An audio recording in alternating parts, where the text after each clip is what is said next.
Welcome to silent learning. ഞാൻ നിങ്ങളുടെ ഏറ്റവും പ്രിയപ്പെട്ട ജിതിൻ സാറാണ്.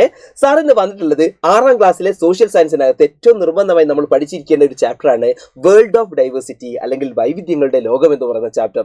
അതിനകത്ത് എക്സാമിന് നിർബന്ധമായി നമ്മൾ പഠിച്ചിരിക്കേണ്ടതും നിരവധി എക്സാമുകൾക്ക് ചോദിച്ചതുമായിട്ടുള്ള ഒരു ഭാഗവുമായിട്ടാണ് സാറ് വന്നിട്ടുള്ളത്. അത് മറ്റൊന്നുമല്ല മക്കളെ, ക്ലൈമാറ്റിക് റീജിയൻ അല്ലെങ്കിൽ കാലാവസ്ഥാ മേഖലകളെ കുറിച്ച് ചോദിക്കാറുണ്ട്. പ്രധാനമായും നമുക്കറിയാം 3 പ്രധാനപ്പെട്ട കാലാവസ്ഥാ മേഖലകളാണ് നമുക്ക് പഠിക്കാനുള്ളത്. ഒന്ന് നിങ്ങൾക്കറിയാം ഏതാണ്? ഇക്വറ്റോറിയൽ ക്ലൈമാറ്റിക് റീജിയൻ അല്ലെങ്കിൽ മധ്യരേഖ കാലാവസ്ഥാ മേഖല അല്ലെ. ഒന്നാമത്താണ് ഇത് മധ്യരേഖ കാലാവസ്ഥാ മേഖല. സെക്കൻഡ് വൺ ഏതാണ് മക്കളെ ആ ചാപ്റ്ററിനകത്തുള്ളത്? ഹോട്ട് ഡെസേർട്ട് ആണ് അല്ലെങ്കിൽ ഉഷ്ണ മരുഭൂമികളെ കുറിച്ചാണ് നമുക്ക് പിന്നെ രണ്ടാമത് പറയാനുള്ളത്. ഉഷ്ണ മരുഭൂമികളാണ്. ഇനി മക്കളെ നോക്ക്, തേർഡ് വൺ ഏതാണ് ഇതിൽ പഠിക്കാനുള്ളത്?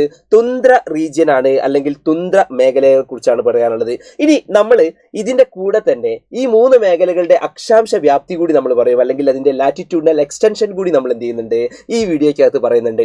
അപ്പൊ ഫസ്റ്റ് വൺ നമുക്ക് നോക്കാം. ഇക്വറ്റോറിയൽ ക്ലൈമാറ്റിക് റീജിയൻ അല്ലെങ്കിൽ മധ്യരേഖ കാലാവസ്ഥാ മേഖലയുടെ ലാറ്റിറ്റ്യൂഡിനൽ എക്സ്റ്റൻഷൻ അല്ലെങ്കിൽ അക്ഷാംശ വ്യാപ്തി എന്ന് പറഞ്ഞാൽ എത്രയാണ്? 10 ഡിഗ്രി വടക്ക് തെക്കാണ് അല്ലെ. 10 ഡിഗ്രി വടക്കോട്ടും 10 ഡിഗ്രി തെക്കോട്ടും എന്തുണ്ട് അത് കാണാം അല്ലെ. So 10 degree north and south നമ്മൾ പഠിച്ചു.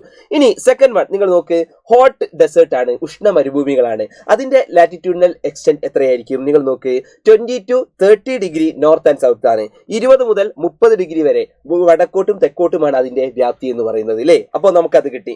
ഇനി മൂന്നാമത്തതാണ് ഇത് മക്കളെ, തുന്ദ്ര റീജിയൻ ആണ്, തുന്ദ്ര മേഖലയാണ്. തുന്ദ്ര മേഖലയുടെ പ്രധാനപ്പെട്ട ലാറ്റിറ്റ്യൂഡിനൽ എക്സ്റ്റൻഷൻ എത്രയാന്ന് നോക്കാം. 66.5 ഡിഗ്രി നോർത്ത് ആണ്, 66.5 ഡിഗ്രി വടക്കാണ് അതിന്റെ അക്ഷാംശ വ്യാപ്തി എന്ന് പറയുന്നത്.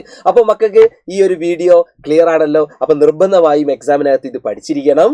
അത് ഷുവർ ക്വസ്റ്റ്യൻ ആയിട്ട് എന്ത് ചെയ്യും വരും. Okay, by.